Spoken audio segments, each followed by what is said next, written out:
अस्सलाम वालेकुम, कैसे हैं आप सब। इस दुआ के साथ कि अल्लाह ताला आप सबको सेहत और सलामती और ईमान के साथ अपने हिफ्ज़ अमान में रखे, आमीन।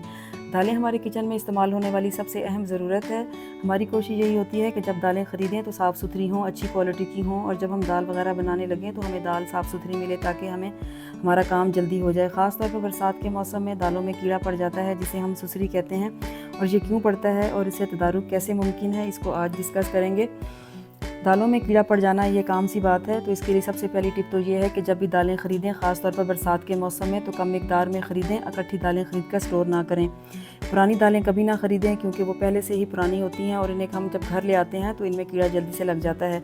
दूसरी टिप ये है कि दालों को हमेशा एयर टाइट कंटेनर्स में रखें।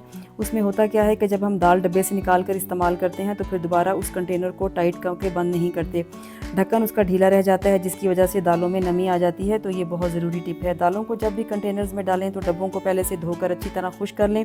डब्बों में पहले से मौजूद दालों के अंदर कीड़ों के लार्वे या अंडे हो सकते हैं, और इनमें जब हम नई दाल लाकर डाल देंगे तो लार्वे बहुत जल्द मल्टीप्लाई हो जाएंगे और दालों में कीड़ा पड़ जाएगा। ये 3 टिप्स तो मैंने आपको कीड़ा लग जाने से पहले की बता दी हैं। अब ये है कि अगर दालों में कीड़ा पड़ गया है तो अब इसका क्या करें।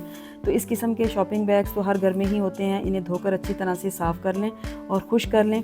अपने डब्बों की तादाद के मुताबिक इन्हें हम काट लेंगे। मैंने यहाँ पर छोटा सा चौकोर पीस साइड से 1 इंच का रखकर काट लिया है। देखिए मैंने ये इस तरह से करके काट लिया है।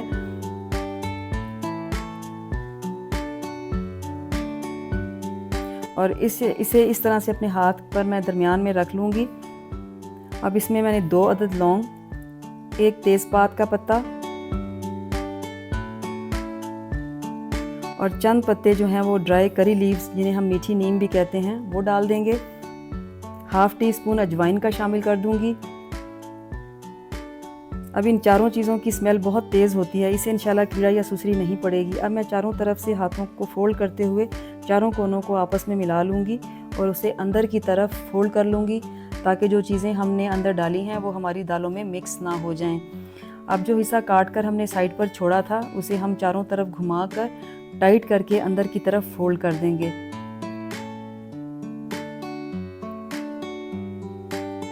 तो ये हमारी छोटी सी पोटली बनकर तैयार हो गई है।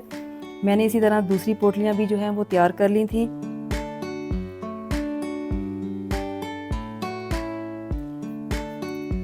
इन्हें मैं अब दाल के हर डब्बे में डाल दूंगी और डब्बों को जो है फिर एयर टाइट कर दूंगी।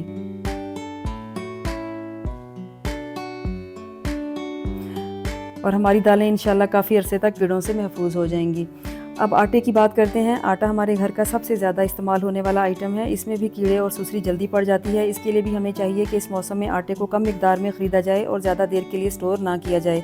जिस कंटेनर में डाला जाए वो अच्छी तरह धुला और खुश्क होना चाहिए, और ऐसे स्टोर से ख़रीदा जाए जहाँ आटा रोज़ाना ताज़ा आता हो और निकल जाता हो। बाज़ ऐसे स्टोर्स होते हैं जहाँ पर ग्राहकों की उनका आना जाना नहीं होता है, पुराना स्टॉक पड़ा हुआ होता है, वहाँ से ना ख़रीदा जाए।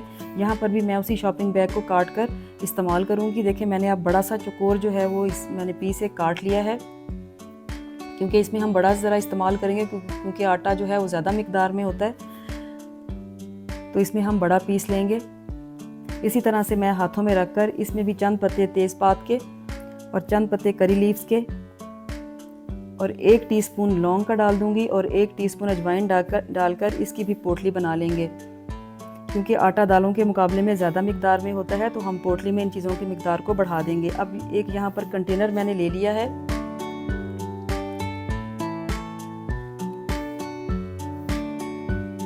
अब इस कंटेनर को सिर्फ आपको दिखाने के लिए छोटा कंटेनर लिया है। इसे आपने अच्छी तरह धोकर खुश कर लेना है। अब इसमें हम ये पोटली डाल देंगे और ऊपर जितना आटा आपने डालना है वो इसको डाल के हम एयर टाइट करके बंद कर देंगे।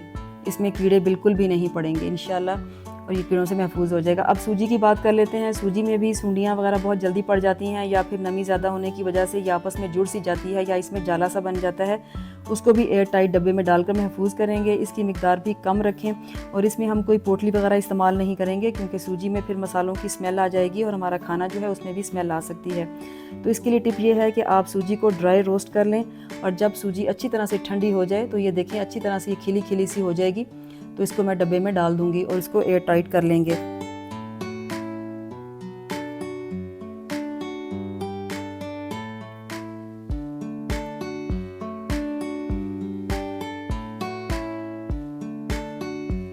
अब बात कर लेते हैं मैदा, कॉर्नफ्लोर, कस्टर्ड पाउडर और बेसन की। इन तमाम चीज़ों में भी कीड़ा जल्दी पड़ता है, तो इनमें भी हम किसी पोटली का इस्तेमाल नहीं करेंगे इन्हें, क्योंकि ज़्यादातर इस्तेमाल इनका मीठी चीज़ों में होता है, तो इनमें हम इसका इस्तेमाल नहीं करेंगे। इनको हम फ्रीज़र में स्टोर कर लेंगे। हमेशा इन चीज़ों को फ्रीज़र में स्टोर करें।